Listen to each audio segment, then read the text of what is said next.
Hello everyone, I hope you are all doing well. Welcome back to my channel PharmaGnyan.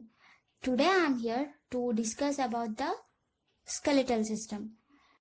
We all know the skeletal system contains many bones.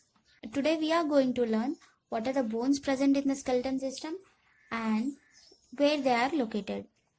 So there are various bones present in our body. On the anatomical features, the bones are named. The adult human skeleton consists of 206 bones. Most of them are paired. These are grouped into two, axial skeleton and appendicular skeleton. So I have discussed the axial skeleton system in the previous session. So I would like to discuss about the appendicular skeleton. The appendicular skeleton includes bones that make up the upper limbs and lower limbs, as well as the two girdles that are attached to the limbs of the axial skeleton. So first let us discuss about the pectorial girdle, that is shoulder girdle. The human body has two pectorial girdles that are attached to the upper limb, and the pectorial girdle consists of clavicle and scapula. You know the clavicle is a shaped bone or collarbone. It contains sternal end and acromial end. The sternal end articulates with the manubrium of the sternum to form sternoclavicular joint. The acromial end will join with the acromion of the scapula to form acromioclavicular joint. And the impressions or tubercles present on the sternum, on the clavicle, are the attachment points for the costoclavicular ligaments. And scapula. Coming to the scapula is also called as shoulder blade. It is a large triangular bone and it is situated in the superior part of the posterior thorax. And the scapula contains acromion, glenoid cavity, and subscapular fossa and infraspinous fossa. The acromion will join with the acromial end of the clavicle. As I have said earlier that the joint is acromioclavicular joint. And the glenoid cavity, it will attach with the head of the humerus, that is arm bone, and form glenohumeral joint. Next, and coming to the infraspinous fossa, subscapular fossa and supraspinous fossa, these all provide the surface of attachment for muscles present in the thorax region. And coming to the upper limb, that is it contains 30 bones. The humerus in the arm, the radius and ulna in the forearm, and 8 carpals in the carpus, that is wrist, and 5 metacarpals in the palm, and 14 phalanges in the digits, that is fingers. So coming to the humerus is the longest and largest bone on the upper limb, and it joins with the scapula at the glenoid cavity to form glenohumeral joint. It contains 2 condyles, that is lateral epicondyle and medial condyle. So these medial condyle and epicondyle will articulate with the radius and ulna respectively. Next, ulna. Ulna is located in the medial aspect of the forearm, and the proximal end of ulna is known as olecranon. Radius. The radius is a small bone of the forearm and it is located in the lateral aspect of the thumb side of the forearm. And the radius and ulna are connected with the osseous membrane. Next, coming to the wrist, that is carpals.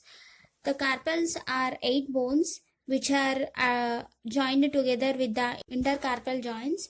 The carpals are arranged in 2 transverse rows of 4 bones each, and they are named as scaphoid, lunate, truquetrum, pisiform, trapezium, trapezoid, capitate, and hamate.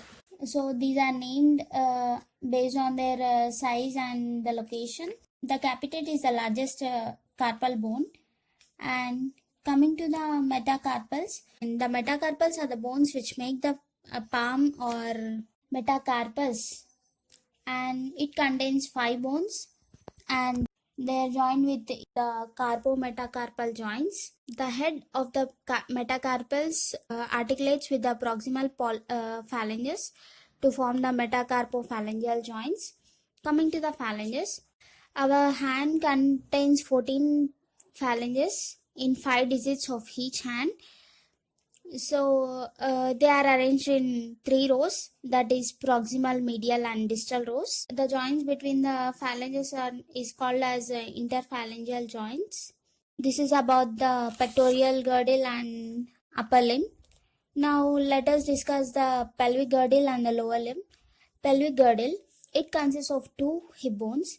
The hip bones are also known as coxal bones, and these unite to form pubic symphysis, that is the attachment between the 2 hip bones. Each hip bone consists of 3 parts: ilium, ischium and pubis, and the ilium will join with the sacral vertebrae to form iliosacral joint. The ischium, coming to the ischium, it is the inferior and posterior part of hip bone, and it contains the largest foramen of the skeleton, that is obturator foramen, and it is closed by the fibrous membrane known as obturator membrane. Coming to the pubis, pubis is the anterior inferior part of hip bone. The pubic symphysis is the joint between the 2 pubes of the hip bone. Next, acetabulum. Acetabulum is a deep fossa where the femur bone attaches to the hip bone. Coming to the lower limb, it contains 30 bones, same as upper limb. Contains 1 femur in the thigh, patella, the kneecap, the tibia and fibula in the leg, 7 tarsals in the tarsals, and 5 metatarsals in the foot region, and 14 phalanges, that is fingers in the foot. Femur. Coming to the femur, it is the longest and strongest bone of the body. Its proximal end articulates with the acetabulum of the hip bone, and the distal end articulates with tibia and patella. And patella. Patella is a small triangular bone. It contains 2 articular facets to get attached to the femur. That is medial articular facet and lateral femoral. The facets will get attached to the medial femoral condyle and lateral femoral condyle and form patellofemoral joint between them. Next, so this is where the patella get fixed. And tibia.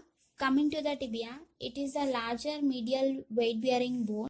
The tibia articulates its proximal end with the femur and fibula, and the distal end with the fibula and talus bones of the ankle. Fibula is parallel and lateral to tibia, and the head of the fibula articulates with the inferior surface of the lateral condyle of the tibia, and the distal end is articulated with the talus of the ankle.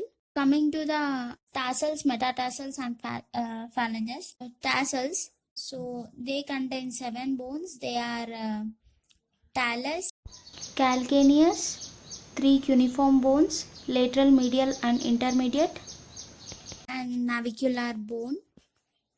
And coming to the metatarsals, the metatarsals consists of 5 bones similar to the hand of the palm, and it makes the foot, and they are distally articulated with the phalanges to form metatarsophalangeal joint. And coming to the phalanges resemble same as upper limb, and they contain 14 phalanges.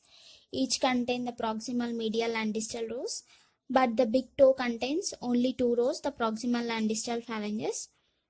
And same as upper limb, they are also known as the joints between the phalanges are known as interphalangeal joint. So this is about bones in the lower limb and their locations. If you have any doubts, please comment in the comment section, and please do like, share and subscribe to our channel. Thank you.